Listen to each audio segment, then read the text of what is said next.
So, Callum. Hi, it's nice to see you all. Thanks very much for asking me to talk. This talk is about web security and the current issues that the web has.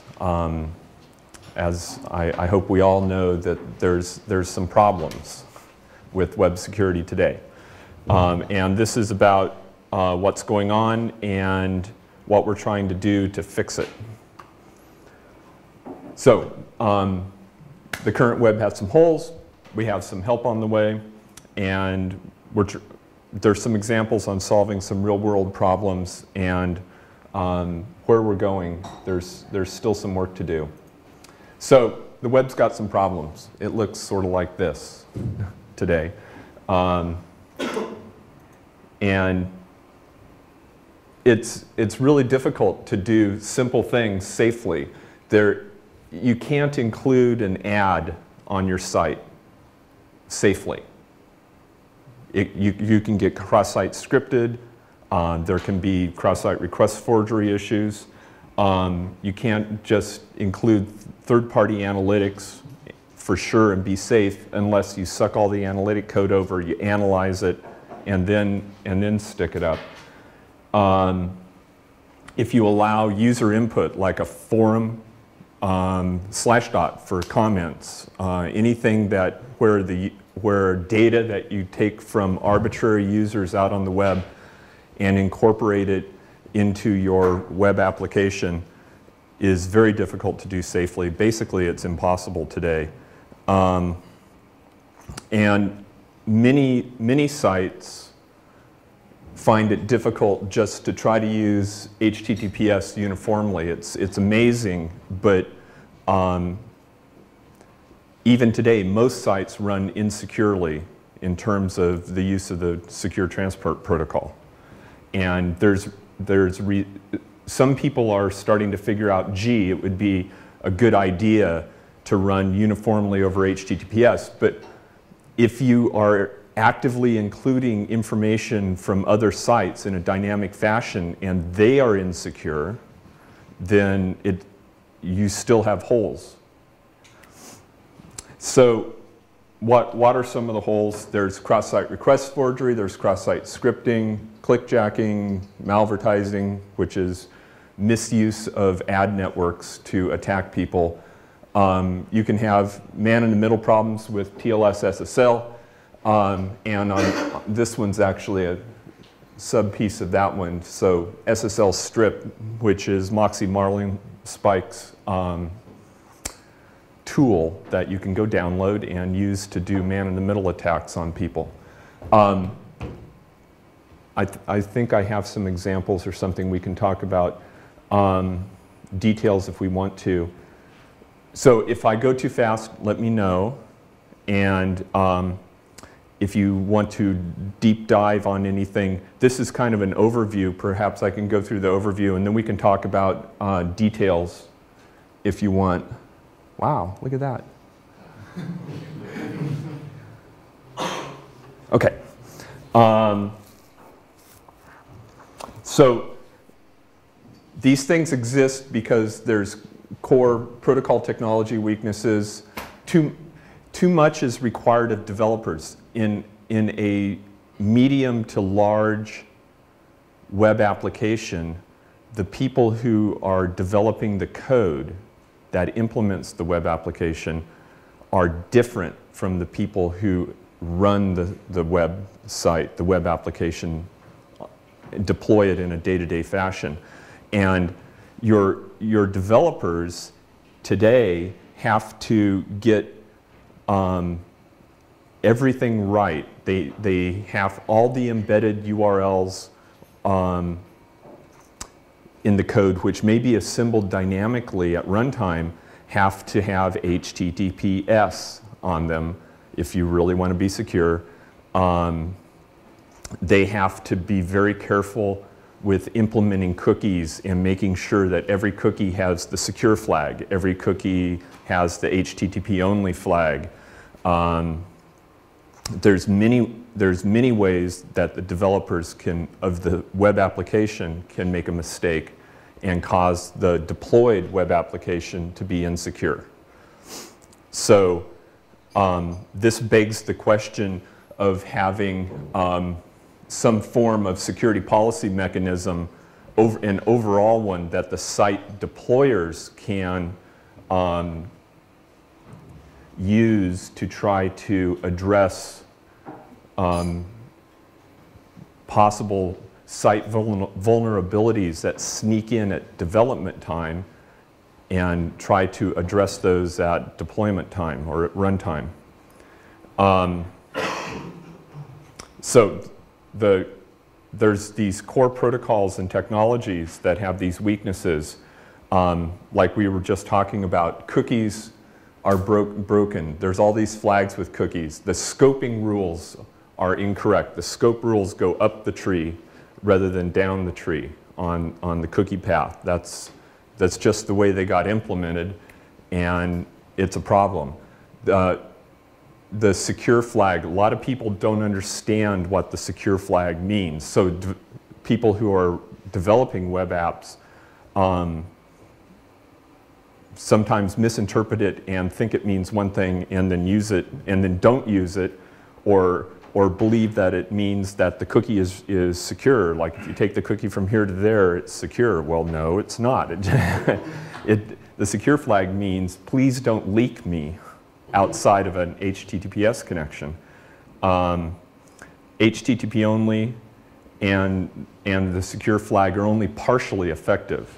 That's because in the design of HTTP state management as we know it today, cookies, security was an afterthought. So the design isn't very good from a security perspective.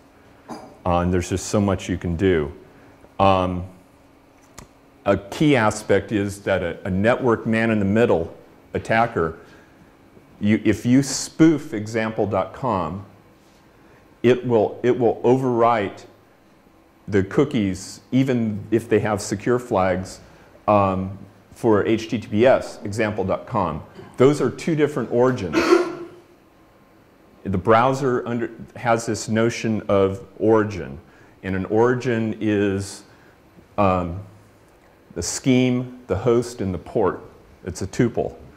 And the way cookies have been, quote unquote, designed, the way they just kind of happened, cookies don't differentiate on origin in the cookie store in the browser. So the cookies for this, which is a different origin, and the cookies for this are treated the same.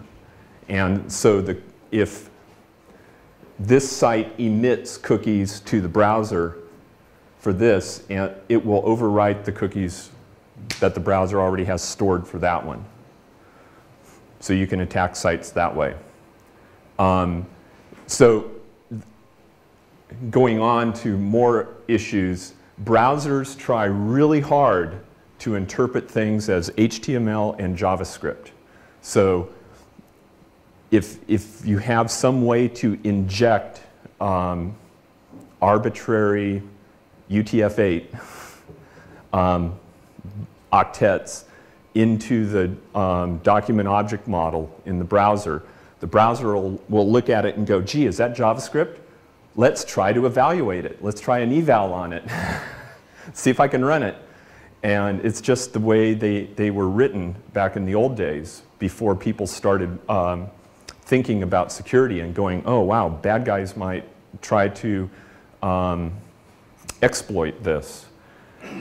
And also, browsers, right, if you hand the browser by typing in the location bar example.com, just this, right?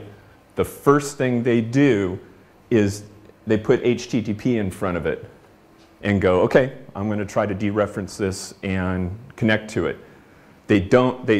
One could argue they should try this first. They default to insecure connections, which is a problem. So, it makes it difficult to have one's site be uniformly secure. And this is sort of what we talked about before. We require lots from every developer. If you're going to implement a strong security policy for your site, you have to have every cookie has to have those flags, HTTP only and secure. Every link has to have the right scheme, and or by link we mean URI or URL that gets emitted from the server in the instance, the page instance that goes to the browser has to have the right scheme like we talked about before. And every page has to have the right content encoding, and it's really hard for the developers to get this right, especially for non-trivial web applications. So we don't have site security policy mechanisms. What we would like to be able to do, like the group I'm in at PayPal, we're responsible for the security of the running PayPal web application or website. And we want to just wave a magic wand and say, all our cookies are secure. Thou shalt only load HTTPS, and oh, by the way, don't frame us. We don't like being framed. Unfortunately, right today, there is no magic wand that lets us do that. So there is some help coming, sort of. May not be what you want. So web security today is kind of like this. Or web insecurity. It's kind of a mess. And help is sort of on the way. This picture doesn't come out terribly good up on the screen, but that's Don Quixote attacking windmills. And so help may not be exactly what we want. So there's all these emerging web security standards. Microsoft has X-frame options. It's not specified in a spec. It's a blog post. It's not even precise. They just slapped it, they implemented it and went, oh, by the way, maybe we should tell people about this. And they put it up on a blog post, and it's not a specification. There is a spec in the IETF now. A Microsoft guy and another person, another colleague of mine, went and hacked up an internet draft for X-frame options, because we were at the OWASP meeting in Lisbon a few weeks ago, and this Microsoft guy was there, and we gave him a really hard time. So, X-frame options, no spec. And he was going, okay, okay, okay. So they've tried to put a spec together. So I've been working on HTTP strict transport security. Mozilla's been working on content security policy. We're trying to get that happening in the W3C. There's Giorgio Meoni's NoScript application boundary enforcer, which is a web policy advertisement and encoding mechanism. In the W3C, there's the cross-origin resource sharing work that's been going on. Hopefully it'll be done someday. And X-content type options, no sniff, which is a header you can declare, which tells the browser, don't try to figure out what these bytes are, these octets, just leave it alone. Because browsers, going back to browsers trying to execute stuff, browsers sniff content because so many people got